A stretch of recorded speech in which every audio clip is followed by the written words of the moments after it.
So Android 12 was officially announced on February of 2021, and after multiple developer previews and beta versions, the stable build was finally rolled out on October 2021. And only after 11 months since its announcement, I was able to finally flash it on one of the devices that I own and experience Android 12 for the very first time. So this video is all about ArrowOS 12 on Redmi Y2, and let's get started.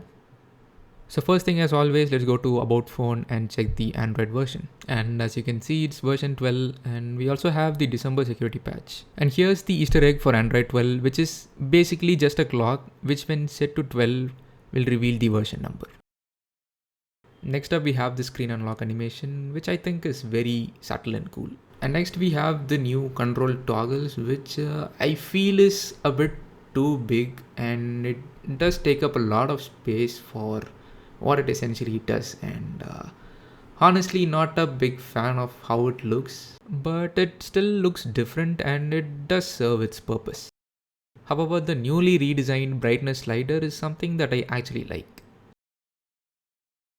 And next we have the new dynamic wallpaper based accent colors, which to my surprise works really well only when the dark mode is turned off.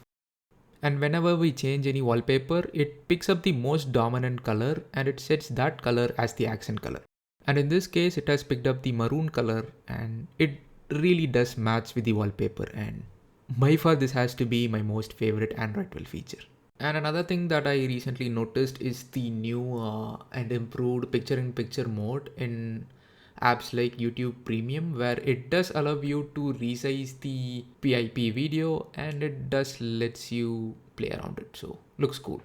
And then we have the newly redesigned volume slider, which also looks cool, just like the brightness slider.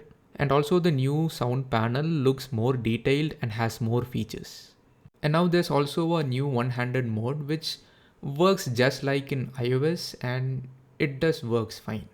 And coming to the most hyped up feature about Android 12 was the newly redesigned widgets, which does look cool. And trying out the multiple watch faces or the clock faces in the clock widget was actually fun. And now coming to the general performance of the custom ROM, and based on my previous experience with other Android 12 based ROMs for the Redmi Y2, I was expecting this to be pretty buggy as well. But after using it for about a day now, I could comfortably say that it's not as bad as I thought. Only while using the Twitter app, I found it to be a bit stuttering and there were a lot of dropped frames. But apart from that, all the other apps and the general performance was pretty decent. So do I recommend flashing the ArrowOS 12 on your primary or your main Redmi Y2 smartphone?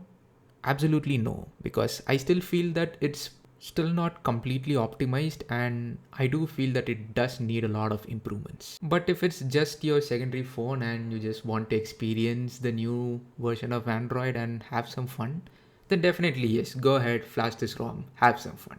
I'll leave the download links for the necessary files down in the description, so do check them out. So that brings us to the end of this video. Thanks a lot for watching. Until next time, this is Hariharan from Gadgets Connector signing off. Peace out.